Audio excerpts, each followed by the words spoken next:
Sarvodaya public school की online कक्षा में आपका स्वागत है।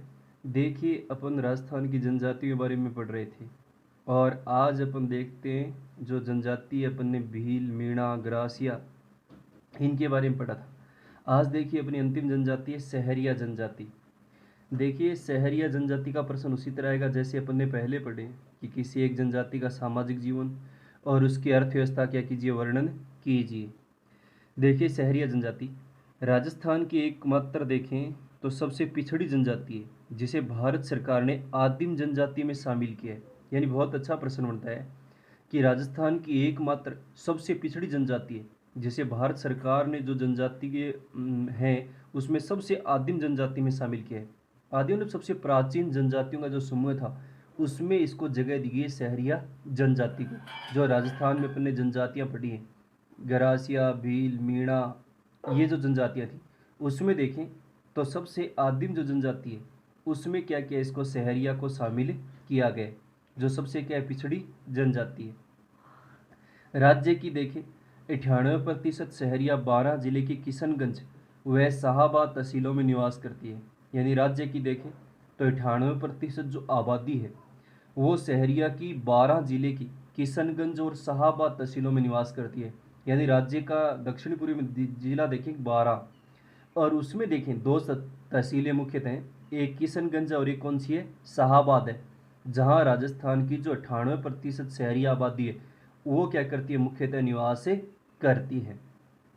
तो ये था शहरी जनजाति का सामान्य परिचय। अच्छे से ध्यान रखना है कि राजस्थान की एकमात्र सबसे पिछड़ी क्या है, जनजाति है जिसे भारत सरकार ने आदिम जनजाति में शामिल किया है। आदिम का मतलब प्राचीन जो जनजातियां थी उसमें भी देखें ना, ग्रासिया, भील, मीणा ये जो पड़ी थी उसमें सबसे आदिम जनजाति जो भारत सरकार का जनजातीय मंत्रालय उसमें इसको शामिल किया है। और राज्य की जो 98% शहरियाँ देखें वो राजस्थान के 12 जिले की किशनगंज और शाहाबाद तहसीलों में क्या करती हैं, निवास करती हैं। यानी दो तहसीलें 12 की मुख्यतः, एक किशनगंज और एक कौन सी है, शाहाबाद। उन तहसीलों में क्या करती है, निवास करती हैं। फिर देखें, सहरिया फारसी भाषा के शब्द शहर से बना है जिसका अर्थ होता है जंगल। यानी सहरिया देखें फारसी भाषा का शब्द है शहर और जिसका अर्थ होता है जंगल, यानी जंगल में निवास करने वाली जनजाति है। पहाड़ी क्षेत्रों में, वनों में या जो जंगली क्षेत्र है उसमें क्या करती है, निवास करती है। तो सहरिया शब्द की जो उत्पत्ति हुई वो किससे हुई है, फारसी भाषा के कौन सा शब्द है, शहर से हुई है और जिसका अर्थ क्या होता है, जंगल होता है। सहरिया जनजाति घरों को टापरी व टोपा कहते हैं। यानी सहरिया जनजाति के जो घर बने होते हैं उस घरों को टापरी और क्या कहा जाता है, टोपा कहा जाता है। जो टापरी होती है वो मिट्टी, पत्थर, लकड़ी और घास फूस की बनी होती है। यानी ये जंगलों में, वनों में रहते हैं तो जो भी इनको सामग्री मिलती है जैसे मिट्टी है, पत्थर है, लकड़ी है, घास फूस, इस प्रकार लगाकर अपनी क्या बनाते हैं, टापरी बनाते हैं। और टोपा घने जंगलों में पेड़ों पर या बल्लियों पर बने मचान को कहते हैं। यानी टोपा क्या होते हैं, जो बड़े जंगल होते हैं, घने जंगल होते हैं उसमें क्या होते हैं, पेड़ों पर या बल्लियों पर बने, यानी पेड़ होते हैं या पेड़ों की जो बल्लियां होती हैं वो लगाकर क्या होते हैं, बनाए जाते हैं और उनको क्या कहते हैं, मचान कहते हैं। यानी एक प्रकार जैसे अपन देखते हैं ना कि गाँव में जैसे देखा होगा उस तरह से क्या होते हैं, पेड़ होते हैं, पेड़ और बल्लियाँ मतलब लकड़ी के मान ले लंबे होते हैं, उस तरह से क्या होते हैं, लगा देते हैं पेड़ों के सहारे सारे और उसको क्या कहते हैं, मचान कहते हैं। मचान कहते हैं। इनकी छोटी बस्तियां देखें तो सहराना और गांव इनके सहरोल कहलाते हैं। यानी जो शहरिया जनजाति की देखें तो जो छोटी बस्तियां होती हैं वो सहराना होती हैं और गांव इसके क्या कहलाते हैं, सहरोल कहलाते हैं। यानी छोटी बस्तियां तो इनकी सहरोल, सहराना कहलाती हैं और गांव इनके क्या कहलाते हैं, सहरोल कहलाते हैं। तो ये सामान्य परिचय देखना है कि शहर शब्द किससे बना है, शहर से बना है जिसका अर्थ क्या होता है, जंगल होता है। और शहरी जनजाति घरों के कहते हैं, टापरी और टोपा कहते हैं। टापरी में देखें तो कच्ची मिट्टी, पत्थर, लकड़ी और घास फूस क्या होते हैं, बने होते हैं। और टोपा देखें तो घने जंगल होते हैं, उनमें पेड़ या बल्लियों पर बने जो मचान होते हैं उनको कहते हैं। और इनकी छोटी बस्तियां सहराना और गांव इनके क्या कहलाते हैं, सहरोल कहलाते हैं। यानी इनकी छोटी बस्तियों को सहराना कहा जाता है और जो इनके गांव होते हैं वो क्या कहलाते हैं, सहरोल कहलाते हैं। उसके बाद देखिए इनका सामाजिक जीवन। देखिए शहरी जनजाति में देखें तो एकांकी परिवार पाए जाते हैं, यानी ज़्यादातर देखें तो एकांकी परिवार इनके होते हैं। इनमें बहुपत्नी प्रथा का रिवाज है, यानी एक से अधिक पत्नियां रखते हैं, बहुपत्नी प्रथा इनमें पाई जाती है। नाता प्रथा भी इसमें प्रचलित है। नाता प्रथा अपन ने पहले भी पढ़ा था जनजातियों में, गरासिया में भी पढ़ा था, यानी किसी जिसकी पति मृत्यु हो गई तो उसकी पत्नी को दूसरी शादी करने का अधिकार है, वो नाता प्रथा भी इनमें। सहरिया जनजाति में देखें, लड़की के जन्म को शुभ माना जाता है, यानी बहुत अच्छी बात है कि सहरिया जनजाति में देखें तो लड़की के जन्म को क्या मानते हैं, बहुत ही शुभ मानते हैं। यानी भारत सरकार का जो बेटी बचाओ अभियान है उसमें इनका बहुत बड़ा योगदान मान सकते हैं, क्योंकि लड़की का जन्म ये क्या मानते हैं, अपने घर में बहुत ही शुभ मानते हैं, खुशी मनाते हैं लड़की के जन्म पर। ये 12 जिले में देखें, केलवाड़ा के पास सीताबाड़ी में लगने वाला मेला इनका पवित्र स्थान है। यानी 12 जिला में देखें, 12 जिले में है इसकी किशनगंज और साबत, वहाँ एक केलवाड़ा है, उसके पास सीताबाड़ी में इनका मेला लगता है बहुत बड़ा। वो इनका क्या पवित्र स्थान है, यानी ज्येष्ठ अमावस्या को भरता है ये। और ये सहरिया जनजाति का कुंभ कहलाता है, यानी इस मेले को सहरिया जनजाति का कुंभ कहते हैं। यानी बहुत ज़्यादा देखें तो सहरिया जनजाति के लोग इस सीताबाड़ी के मेले में क्या होते हैं, इकट्ठे होते हैं। तो ये सहरिया जनजाति का क्या कहलाता है, कुंभ का मेला कहलाता है। ये वाल्मीकि ऋषि को अपना कुल देवता मानते हैं, यानी इनके कुल देवता, जो कुल के देवता हैं वो किसको मानते हैं, ये वाल्मीकि ऋषि को मानते हैं। और केडिया माता इनकी कुल देवी है, यानी केडिया माता ये इनकी कुल देवी है और वाल्मीकि ऋषि क्या इनके कुल देवता हैं। फिर देखें इनके पहनावे में, सामाजिक जीवन में ये लोग धोती कमीज व साफा पहनते हैं, यानी साधारण वेशभूषा, पुरुषों की धोती बांधते हैं, कमीज पहनते हैं और सिर पर साफा बांधते हैं। स्त्रियां घाघरा, लुगड़ी और लंबी बाह का कमीज पहनती हैं, यानी घाघरा पहनती हैं, लुगड़ी पहनती हैं, लंबी पूरी बाह का कमीज पहनती हैं। स्त्रियां शरीर पर गोदने भी गुदवाती हैं। ये तो सभी जनजातियों में मैंने पढ़ा है कि गोदने गुदवाना जनजातियों का विशेष एक रिवाज ही है। किसी देवी देवता का या किसी चित्र जिसको अपन टेटू कहते हैं, वो क्या ये जनजाति के लोग भी गुदवाते हैं। तो ये इनकी वेशभूषा है कि पुरुष धोती कमीज और साफा पहनते हैं, स्त्रियां घाघरा, लुगड़ी और लंबी बाह का क्या पहनती हैं, कमीज पहनती हैं। और स्त्रियां शरीर पर गोदने गुदवाती हैं, यानी गोदने गुदवाने की प्रथा इनमें भी पाई जाती है। जो रिवाज होता है, टेटू होता है, किसी देवी देवता का चित्र होता है, वो ये बनाते हैं। उसके बाद देखिए अर्थव्यवस्था में देखें, सहरिया जनजाति की जो अर्थव्यवस्था उसमें देखिए सहरिया जनजाति की जो अर्थव्यवस्था है उसका मुख्य आधार वन उत्पाद व स्थानांतरित कृषि है, यानी वनों से उत्पाद एकत्रित करते हैं, चाहे जैसे लकड़ी है, कंद मूल वगैरह है, फल वगैरह ये एकत्रित करते हैं। इसके अलावा स्थानांतरित जो कृषि है वो इन जनजाति का मुख्य आधार है। स्थानांतरित अपन ने पढ़ाई था, पहाड़ी भागों में जो कृषि की जाती है वो क्या होती है, स्थानांतरित होती है, जिसे दक्षिणी पूर्वास्थान में वालरा कहते हैं, अपन ने पढ़ा था। और भील जनजाति में पहाड़ी भागों में चिमाता और मैदानी में क्या होती है, दर्जिया होती है। इसके अलावा देखें तो जंगलों से पेड़ पत्तियां एकत्रित करना, गोंद आदि एकत्रित करते हैं, यानी पेड़ पत्तियां हैं वो भी एकत्रित करते हैं, और जो गोंद वगैरह होता है उसको भी क्या करते हैं, इकट्ठा करते हैं। इस जनजाति में देखें साक्षरता का प्रतिशत बहुत ही कम है, यानी ये जो सहरिया जनजाति है इनमें साक्षरता बहुत ही कम पाई जाती है, क्योंकि बहुत ही आदिवासी लोग हैं, आदिम जनजाति है, बहुत ही दुर्गम या पहाड़ी क्षेत्रों में रहते हैं, तो शिक्षा का लगभग न के बराबर क्या है, अभाव है। तो साक्षरता बहुत कम क्या इस जनजाति में पाई जाती है। तो ये थी अपनी चौथी जो जनजाति, सहरिया जनजाति। तो इस तरह से अपन ने राजस्थान की 4 मुख्य जनजातियां पढ़ ली हैं, मीणा, भील, गरासिया और सहरिया। और चारों के बारे में अच्छे से याद करना, इनका सामाजिक जीवन, निवास क्षेत्र और इनकी अर्थव्यवस्था। इनमें से एक 4 नंबर का प्रश्न मिलता है, कोई भी एक जनजाति आती है, जैसे की बार मीणा जनजाति का सामाजिक विश्लेषणात्मक वर्णन पूछा गया था।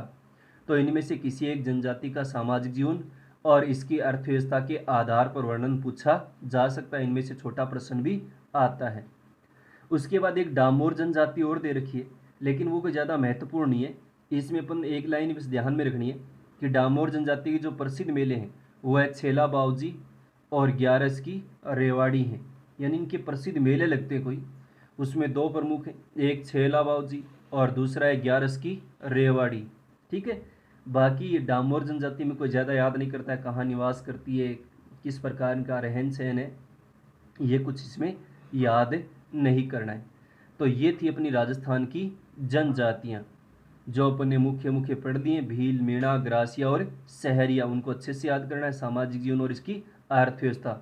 और डामोर जनजाति में देखें तो इनके प्रसिद्ध मेलों के नाम याद करने, छेला बावजी और ग्यारस की रेवाड़ी, जो इनके प्रसिद्ध क्या हैं मेले। कई बार प्रश्न आ जाता है कि डामोर जनजाति के दो प्रसिद्ध मेलों के क्या लिखे नाम लिखिए, तो छेला बावजी और ग्यारस की रेवाड़ी क्या है, इसके प्रसिद्ध मेले भरते हैं ये। बाकी डूंगरपुर, बांसवाड़ा, उदयपुर जिलों में निवास करते हैं। जो सिमलवाड़ा क्षेत्र है इनमें ये निवास करते हैं, और ये इनके क्या मुख्य निवास क्षेत्र है। उसके बाद देखिए जनजातियों पर आधुनिकता का प्रभाव। देखिए जनजातियों पर आधुनिकता का क्या प्रभाव पड़ा, यानी धीरे धीरे जो जनजातियां अपन ने पढ़ी हैं, ग्रासिया, भील, मीणा, सहरिया, इन पर भी देखें तो प्रभाव पड़ता जा रहा है। आधुनिकता मतलब जो आधुनिक संपर्क में आए, शहरों में आए, मजदूरी करने लगे, शिक्षा का कुछ प्रसार हुआ, तो इनमें जो आधुनिक समाज है, जो व्यवस्था है, उसका क्या प्रभाव दिखाई दे रहा है। तो इसमें दो प्रभाव देखने, कई बार एक नंबर प्रश्न आ जाता है, ज़्यादा आता तो नहीं, कि जनजातियों पर आधुनिकता क्या लिखी, कोई दो प्रभाव लिखिए। तो पहला देखिए, शहरी संपर्क के कारण इनके खान पान, पहनावे और आवास में भारी बदलाव आया। यानी जैसे शहरी संपर्क में आ गए तो इनका खान पान बदल गया, इनका जो ड्रेस पहनावा, जो परंपरागत वेशभूषा थी, उसमें बदलाव आ रहा है। और जो आवास, ये कच्चे मकान बनाते थे वो पक्के मकान बनाने लग गए, शहरों में मजदूरी करने लग गए, शिक्षा में इनका प्रसार हुआ। तो इसके खान पान, पहनावे और आवास वगैरह उसमें बहुत अधिक क्या है, बदलाव आया है। दूसरा देखें, वर्तमान में शिक्षा की प्रसार की वजह से इनमें जागरूकता बढ़ी है, और ये लोग सरकारी सेवाओं में भी आने लगे। यानी जैसे जैसे शिक्षा का प्रसार हुआ तो इनमें धीरे धीरे क्या आई है, जागरूकता आई है। तो बहुत सारी सरकारी सेवाओं में भी क्या ये लोग पहुंचने लग गए। जैसे मीणाओं में अपन ने पढ़ा था, आरक्षण का सबसे ज़्यादा लाभ उठाया। तो शिक्षक है, प्रशासनिक अधिकारी हैं, पुलिस हैं, इन बड़े बड़े जो सरकारी सेवाएं, इनमें क्या बहुत ज़्यादा पहुंच रहे हैं। तो शिक्षा का प्रसार हुआ, जागरूकता बढ़ी, तो धीरे धीरे जो सरकारी सेवाएं थी उनके प्रति भी लोगों का रुझान क्या है, बढ़ा है। तो दो ही प्रभाव याद करने कि जनजातियों पर आधुनिकता के कोई दो प्रभाव लिखे। बाकी और प्रभाव भी हैं, जैसे नशे की प्रवृत्ति बढ़ रही है, तो इनमें आर्थिक दिशा क्या होनी है, ठीक नहीं हो पा रही। केवल दो प्रभाव देखने। उसके बाद अंतिम देखिए पाठ का, कि जनजातीय क्षेत्रों के विकास हेतु कौन कौन सी योजनाएं व कार्यक्रम चलाए जा रहे हैं सरकार के द्वारा। देखिए दो कार्यक्रमों में प्रश्न आ सकता है एक नंबर का, कि जनजातीय क्षेत्रों के विकास हेतु कोई दो योजनाओं या दो कार्यक्रमों के नाम लिखिए जो सरकार के द्वारा चलाए जा रहे हैं। क्योंकि आज़ादी के बाद या स्वतंत्रता के बाद देखें तो केंद्र सरकार, राज्य सरकार, सभी ने इनके लिए प्रयास किया कि इन जनजातियों की जो आर्थिक स्थिति, आर्थिक दशा है, उसमें सुधार किए जाए। तो इनके लिए विशेष कार्यक्रम इन्हीं जनजातियों के लिए बनाकर चलाए जा रहे हैं। तो कोई दो कार्यक्रमों के नाम देखने, एक नंबर का प्रश्न कई बार आ जाता है। पहला है जनजाति उप योजना क्षेत्र कार्यक्रम, टाडा जिसको बोलते हैं, यानी केवल स्पेशल जो इन जनजाति हैं उनके लिए योजनाएं बनाकर इन क्षेत्रों में कार्यक्रम चलाया जा रहा है। जैसे जनजातीय क्षेत्रों में जो भी सड़क, स्वास्थ्य या और प्रकार की जो भी सुविधाएं, उनका और विस्तार किया जा सके, इनका विकास किया जा सके। दूसरा है परिवर्तित क्षेत्र विकास कार्यक्रम, माडा, यानी परिवर्तित क्षेत्र विकास कार्यक्रम, यानी इन क्षेत्रों में और किस प्रकार सुविधाओं का विकास किया जा सके, कृषि का विकास हो या इनकी स्थिति सुधार करने के लिए जो उपाय किए जा सके, वो कौन कौन से उपाय हो सकते हैं। तीसरा है शहरिया विकास कार्यक्रम, शहरिया क्षेत्र में चलाया जा रहा है इनके विकास के लिए। और चौथा है बिखरी जनजाति विकास कार्यक्रम, यानी जो अलग अलग जनजातियाँ दूर दराज के क्षेत्रों में रहती हैं तो उनके विकास के लिए भी योजना या कार्यक्रम बनाकर चलाए जा रहे हैं सरकार के द्वारा।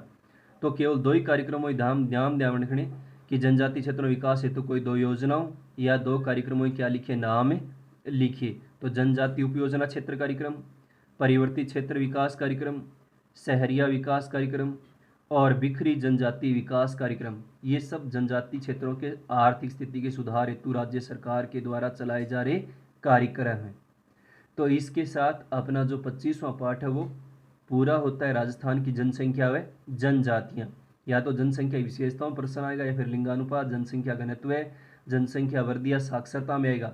और एक जनजाति तो निश्चित याद करनी है, चारों जनजातियां याद करनी है, उनमें से एक जनजाति का प्रश्न आता है। इसकी सामाजिक जीवन और अर्थव्यवस्था के आधार पर क्या कीजिए, वर्णन कीजिए। तो उसमें जो अपन ने पढ़ी है मीणा, भील, ग्रासिया और सहरिया, ये जनजातियां अच्छे से याद करनी, क्योंकि सामाजिक जीवन तो इनका मिलता जुलता ही है।